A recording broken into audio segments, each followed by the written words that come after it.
Hi అండి, నేను మీ Shilpa Vinay. Welcome to Vincy kitchen. ఈరోజు మన రెసిపీ వచ్చేసి కరకరలాడే మసాలా వడలు. ఒక్కసారి ఈ పద్ధతిలో చేసి చూడండి, వడలు బాగా క్రిస్పీగా చాలా చాలా రుచిగా వస్తాయి. చూస్తుంటేనే అర్థమవుతుంది కదా ఎంత క్రిస్పీగా వచ్చాయో.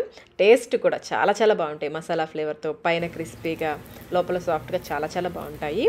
మరి ఇంకెందుకు ఆలస్యం, ఈ మసాలా వడల్ని ఎలా తయారు చేసుకోవాలో చూసేద్దాం రండి. ముందుగా ఒక గిన్నెలోకి 1 కప్పు పచ్చెనపప్పు, వీటితో పాటుగా 1/2 కప్పు పల్లీలు, పచ్చి పల్లీలే, వేయించినవి కాదు, పచ్చి పల్లీలే 1/2 కప్పు వేసుకోవాలి.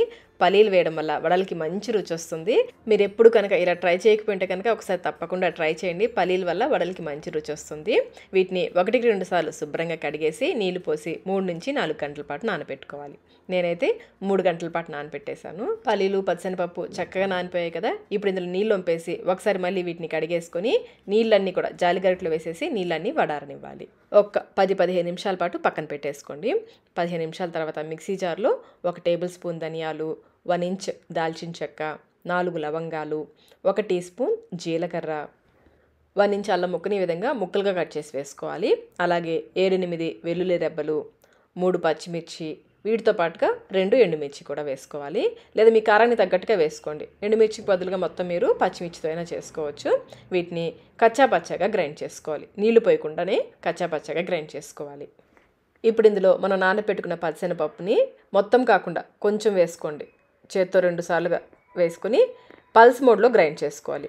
బాగా పలుకులుగా గ్రైండ్ చేసుకోవాలి. చూడండి, నలగలేదు అన్నట్లుగా ఉండాలి. ఈ విధంగా పప్పులు కనిపిస్తూ ఉండాలి.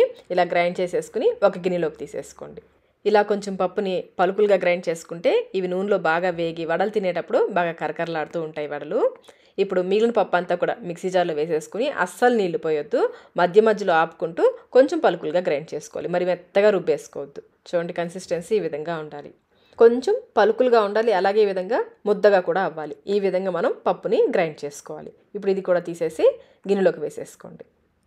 ఇప్పుడు ఈ 2 వాయిలు కూడా బాగా కలిసిలా కలుపుకోవాలి. వడల క్రిస్పీనెస్ అంతా కూడా ఈ పప్పు గ్రైండ్ చేసుకోవడంలోనే ఉంటుందండి. అస్సలు అయితే ఒక్క చుక్క కూడా నీళ్ళు పోయొద్దు.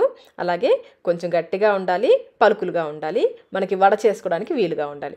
ఈ విధంగా మనం పప్పుని గ్రైండ్ చేసుకుంటే వడలు బాగా క్రిస్పీగా వస్తాయి. ఇలా బాగా కలిపేసుకుని ఇప్పుడు ఇందులో ఒక మీడియం సైజు ఉల్లిపాయని ఈ విధంగా చిన్న ముక్కలుగా కట్ చేసి వేసుకుని విడివిడిగా చేసి వేసుకోండి.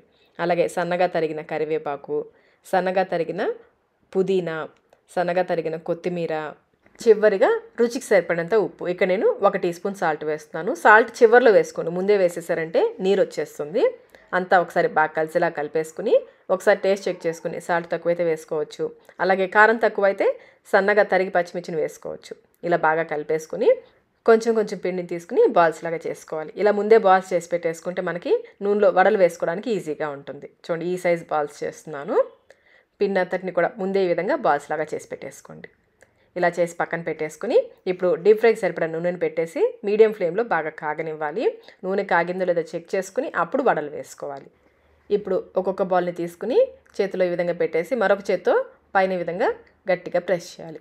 మధ్యలో లావుగా వస్తుంది, అంచులు కొంచెం పల్చగా వస్తుంది. ఈ విధంగా ప్రెస్ చేసేసుకుని నూనెలో వేసేసుకోవాలి. ఫ్లేమ్ మీడియంలోనే ఉండాలి.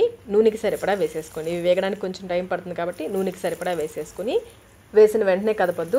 మీడియం ఫ్లేమ్లో ఇవి కొంచెం రంగు మారేంత వరకు కాలనివ్వాలి. మనకి లైట్ గోల్డెన్ బ్రౌన్ కలర్ వస్తుంది, ఆ విధంగా వచ్చేంత వరకు కాలనిస్తే మనకి వడలు విరిగిపోకుండా చక్కగా వస్తాయి. చూసారు కదా ఎంత చక్కగా వచ్చాయి వడలు. వీటిని మరొక వైపు తిప్పేసుకుని ఇటువైపు కూడా కొంచెం సేపు కాలనివ్వాలి. ఫ్లేమ్ని అయితే అస్సలు హైలో పెట్టద్దు, మీడియం ఫ్లేమ్లోనే కాలనివ్వాలి. అప్పుడే మనకి లోపల వరకు కూడా చక్కగా ఉడుకుతుంది, పైన క్రిస్పీగా వస్తుంది. చూడండి, ఈ విధంగా బాగా వేయించేసుకుని నూనెలో నుంచి తీసేసుకోవడమే.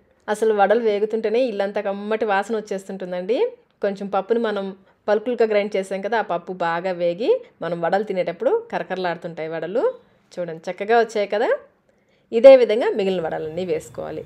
ఇంకా మీరు వడల్ని కొంచెం పల్చగా కూడా చేసుకోవచ్చు. మధ్యలో కొంచెం ప్రెస్ చేసి ఈ విధంగా పల్చగా కూడా వేసుకోవచ్చు. అలాగే వడలను అయితే మీడియం ఫ్లేమ్లోనే కాలనివ్వాలి. ఈ టిప్స్ ఫాలో అవుతూ చేశారంటే మసాలా వడలు చాలా క్రిస్పీగా చాలా చాలా రుచిగా వస్తాయి. మరి ఇంకెందుకు ఆలస్యం, ఈ పద్ధతులు మీరు కూడా ఒకసారి తప్పకుండా ట్రై చేయండి. ట్రై చేసి మీకు ఎలా వచ్చాయో మాకు కమెంట్ రూపంలో తెలియచేయండి. వీడియో నచ్చినట్లయితే లైక్ చేయండి, మీ ఫ్రెండ్స్కి ఫ్యామిలీ మెంబర్స్కి షేర్ చేయండి.